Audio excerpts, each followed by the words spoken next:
your pro prospects, and what are your thoughts and ambitions in that regard?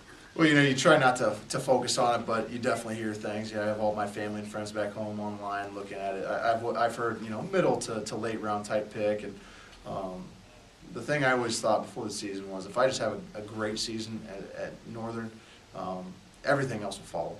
And that's just the approach I've taken, and just continue to get better at what I do here at Northern, and then that next phase of life will come in right after. But it's great to be under the radar and get some respect. And it feels good. I'm not gonna lie. It feels good to hear those type of things, and you try not to focus on it too much. I think a lot of people can tell you we didn't see eye to eye at first.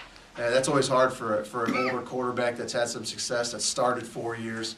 When you bring a new guy in, you get some power struggle probably, and we didn't see eye to eye at first, but I think that made our relationship stronger, and he's taken me to the next level. He really has. He's helped me read coverages, lead a team both on and off the field, and just bring it every day. And he's taught me a lot of nuances and small intricacies of the game that I would have never learned elsewhere. So he deserves so much credit.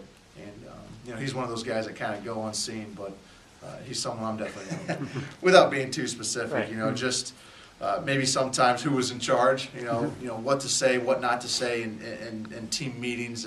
And once we learned that he was the boss, that was easy for me to fall on board. And I knew that he was our guy.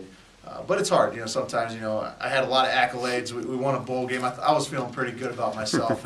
And once he kind of put me back in my place, which was much needed, kind of brought me back down to earth.